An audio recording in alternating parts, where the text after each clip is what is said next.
Have you ever looked into the eyes of an elderly loved one and felt there was something they weren't saying, something hiding behind their smile, a silence that wasn't empty, but full? Pause.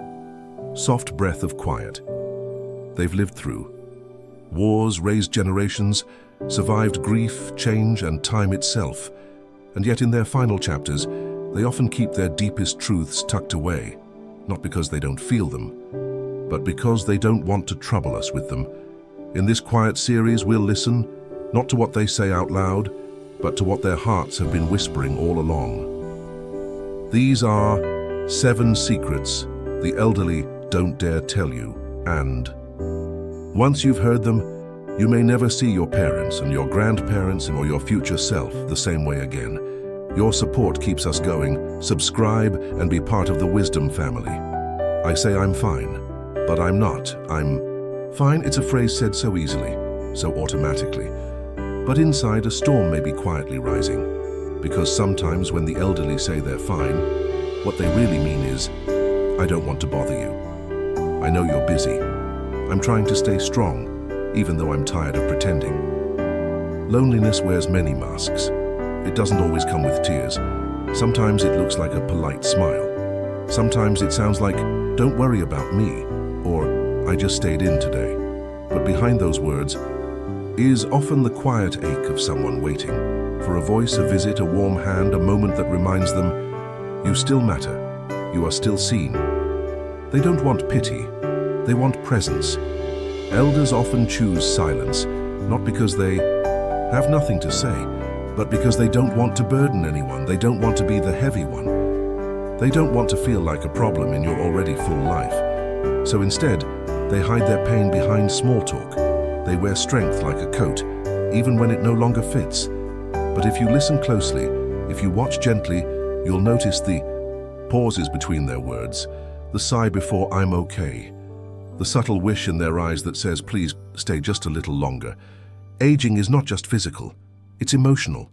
They lose more than just mobility. They lose familiar voices. They lose shared routines. They lose the small roles they used to fill, the one who cooked, who planned, who provided. Now they sit and watch. They wait to be invited into conversations, into decisions, into life itself. And when no one calls, no one asks, no one needs them, it chips away at something silent but sacred inside. Closing reflection for part 1. The next time someone elderly says, I'm fine, pause. Look them in the eyes. Ask again, gently. Stay a few minutes longer than you planned. Let the silence breathe. Let them speak if they wish, or just sit beside them in that quiet, because even silent presence can speak volumes. Sometimes healing begins not with medicine, but with being truly seen. I'm afraid of becoming a burden to my children. They smile when you bring them soup. They say, I'm fine when they're clearly not. They refuse help not because they don't need it, but because they're terrified of needing you too much. A fear that lives quietly inside their bones. They won't tell you this outright, but every time you sigh when they call your name, they notice. Every time you rush out the door looking at your watch, they feel it. Every time they have to ask twice for something, it stings. They carry a silent fear, older than their wrinkles and deeper than any ache in their body. The fear that one day they'll become too much for you to carry. That's why they hide their pain behind a smile. Your mother tells you her knees are just a little stiff, even though she struggles to climb the stairs. Your father says he's got it under control, even though he almost fell trying to change the light bulb. They downplay everything. They cover up the truth, because deep down they believe that needing help means becoming a burden, and they would rather suffer silently than feel like a weight on your shoulders. They used to be your shelter. Now they're afraid to take up space. They remember the days when they could lift you with one arm, when their backs were straight and their minds sharp, when they were the ones solving problems, fixing things, holding the family together. Now, they ask for help opening a jar. They forget things, they walk slower, and each small decline chips away at their sense of dignity.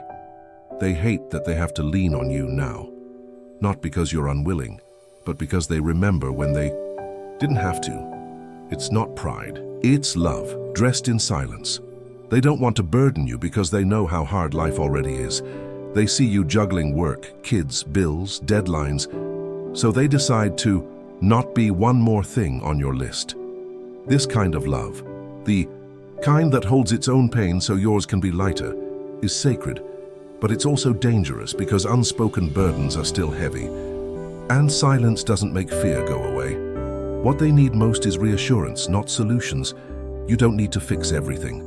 Sometimes all it takes is a few words. You're never a burden. I want to help. I'm glad I can be here for you now, like you were for me. Say it out loud.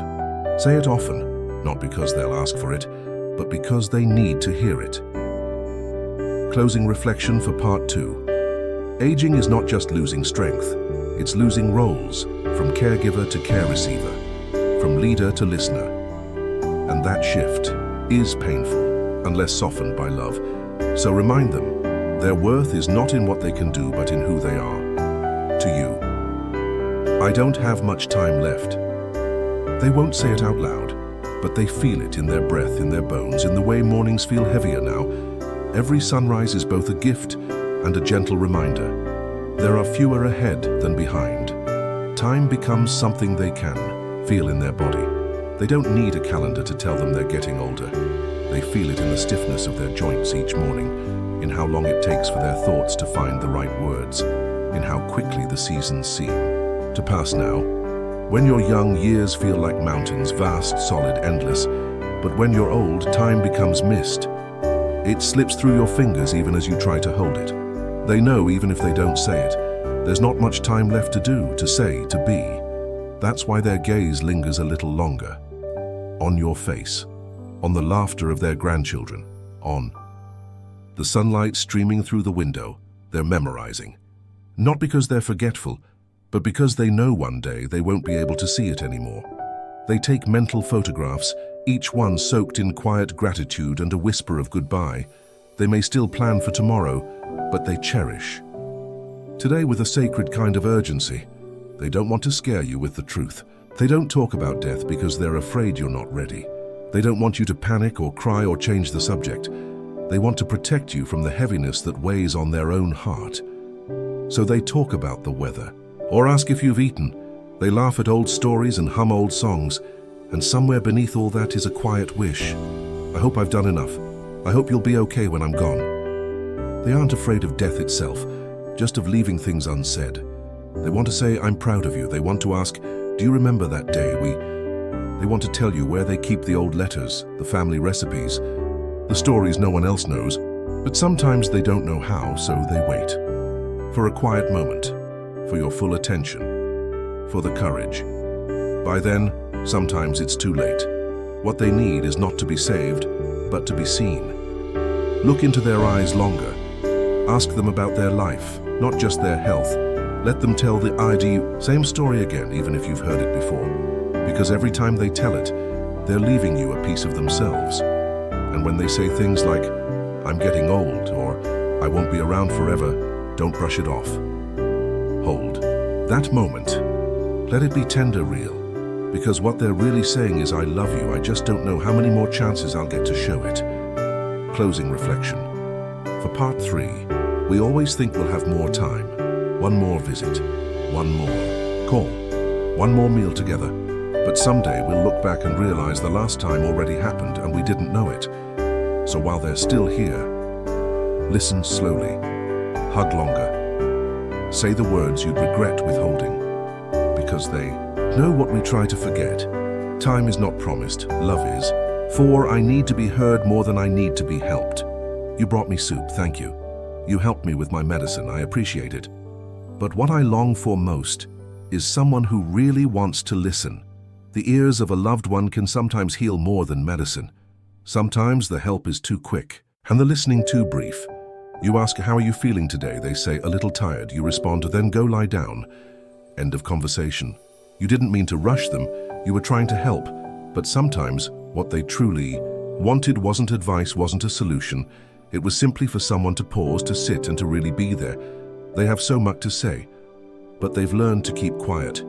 They carry decades of memories, some sweet like ripe fruit, others heavy like stones. Stories about love lost and found, sacrifices made in silence, dreams they had to let go of, and lessons they wish they'd learned sooner. But modern life is loud, fast, crowded, so they've learned to stay quiet, to tell their stories to the wind while watering plants, to whisper their regrets into the folds of an old sweater, because no one asked. And even when someone did, no one stayed long enough to listen. Being heard is a form of dignity. When someone listens, truly listens, it says, "You matter. Your words are worth my time. Your life means something." For the elderly, that's not a small thing. It's a way of remembering that they are not invisible, that even if their bodies have slowed, their hearts still hold wisdom, that even if their hands are wrinkled, their stories still shimmer. They don't want to fade quietly into the background. They want to leave traces, to be remembered, not just managed. Every time they speak, it's a window into a vanishing world. That old story they always tell, it's not just repetition, it's legacy. The way they talk about how bread used to taste, the games they played before the internet, the lessons their own parents passed down. These aren't just tales, they're time capsules. And when no one listens, a piece of history quietly disappears. You don't need to say just be fully present. Put down your phone, pull up a chair, look into their eyes, ask them, what was your childhood like? Who taught you how to be strong? What do you miss the most about the past? What do you wish someone had told you when you were younger? Then sit and stay. Your presence, your attention, your quiet nods, these are love in its purest form. Closing reflection for Part Khan, the elderly don't always need someone to carry their bags, or drive them to appointments or cook their meals, though all of that helps. What they need just as much, if not more, is someone who will listen without interrupting, stay without rushing, and say, with silence and stillness, "You're not alone. I hear you." Because in the end, being truly heard is the beginning of healing. There are still things I regret, but I'm afraid to bring them up. The past never really leaves us. Some memories glow like candlelight, others haunt like old shadows under the bed. And as people age, they often carry the heaviest memories in silence, not because they've forgotten, but because they're afraid you haven't forgiven. They still think about what they did wrong, even if it was decades ago. They remember the time they raised their voice, the night they left without saying goodbye, the birthday they forgot, the words they shouldn't have said, the ones they never did. Time moves forward, but regret doesn't always follow. It stays lodged in the heart like a pebble in the shoe, small but felt with every step. And as they grow older, the weight of those regrets becomes harder to bear. Not because the mistakes were so great, but because the time to make things right feels so small. They want to apologize, but they're afraid to reopen old wounds. What if you say it's too late? What if you don't even remember and they're the only one still hurting? Or worse, what if you do remember and it still hurts? So instead of speaking, they stay silent, they smile, they serve. They try to make up for it in the little ways: a bowl of soup, a story, a quiet presence at the dinner table. But inside there's a small voice that whispers, "I wish I could take it back. I wish I had loved you better then." They fear judgment more than they fear death. They know their time is growing short, but what keeps them awake some nights isn't the thought of leaving. It's the thought of leaving without being understood. They don't expect perfection from themselves anymore. They just want to know that the ones they love see the whole picture. The mistakes, yes, but also the efforts, the anger, yes, but also the love beneath it, the silence, hugs, and the reasons for it. They don't want to be remembered only for their flaws. They want to be forgiven for being human. You don't have to fix the past. You just have to open the door. Sometimes all it takes is an invitation. Is there anything you've always wanted to say? Was there ever a moment you wish had gone differently between us? Is there something you need to let go of? These aren't easy questions, but they open a space where old pain can soften, where regrets can breathe and maybe even dissolve. And if they do choose to open up, listen with your whole heart. Let them speak without correction. Let them cry if they need to. And if you can, say what they've longed to hear. It's okay, I forgive you, I love you. Because even the smallest grace can bring great peace.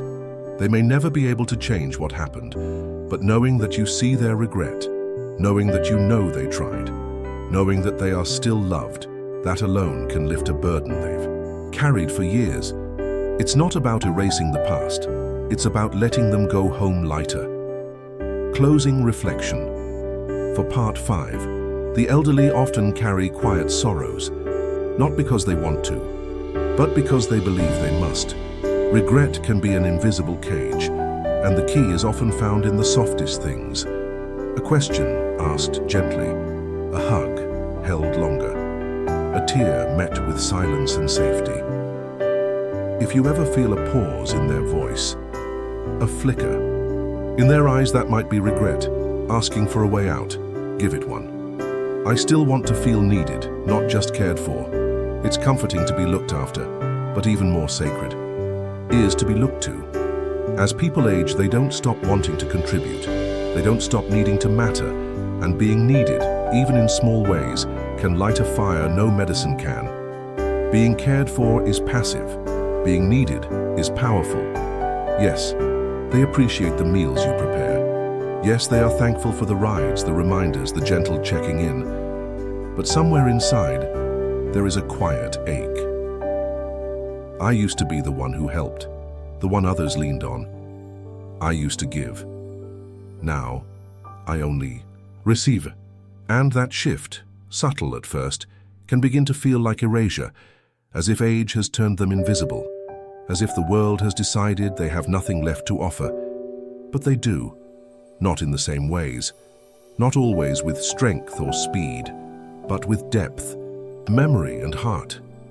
Purpose is a flame, and even old hands can carry it. They still want to be the one you come to for advice. They still want to help you cook, even if they can only stir the soup. They still want to tell stories that teach or share memories that guide. They still want to knit, to write, to plant, to pray, to encourage. They still want to be asked, "Can you help me with this? What would you do in my place? What do you think?" Because every time they are asked, they feel seen. Every time they are needed, they feel alive. Even small roles restore dignity. Let them fold the napkins. Let them sweep the front step, even if you have to redo it later. Let them babysit for an hour, share a recipe, tend a plant, bless a meal. Not because you can't do it yourself, but because they need to do it for you. It's not about efficiency. It's about meaning. It's about giving them a place in the rhythm of your life. And when they are no longer able to do much with their hands, let them give with their presence, their wisdom, their blessing. Let them know they still make a difference. What they fear is not aging, it's irrelevance. They can accept that their body will slow. They can accept the aches, the medications, even the losses. But what crushes the spirit is when no one asks for their input anymore, when their opinion is skipped over, when their days feel like waiting rooms instead of journeys. They don't want to just exist. They want to belong. To matter, to be a thread in the fabric, not just a patch on the edge. They still carry lessons the world needs. They've seen what comes after the storm. They know what patience can do. They've learned when to let go and when to hold on. They've witnessed love in all its complicated forms. But none of that can be shared if no one invites them in, if no one stops to ask, if no one opens space for their presence to be more than symbolic. Closing reflection for part 6. The greatest poverty of old age is not illness, but isolation. And the richest gift you can offer is responsibility, however small. Let them teach. Let them bless. Let them contribute. Let them feel once more that their life touches yours in ways that matter. Because no matter their age, no matter how much help they may need, they still want to be helpful. And in that giving, they feel whole. 7. I'm more afraid of being forgotten than of dying. Death, they say, is natural. We all must go. But to be forgotten, that is a second death, one that happens slowly, in the silence after you're gone.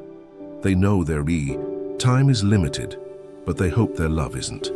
As the years pass, they feel the hours stretch differently. They think about who they were, what they did, and whether it mattered.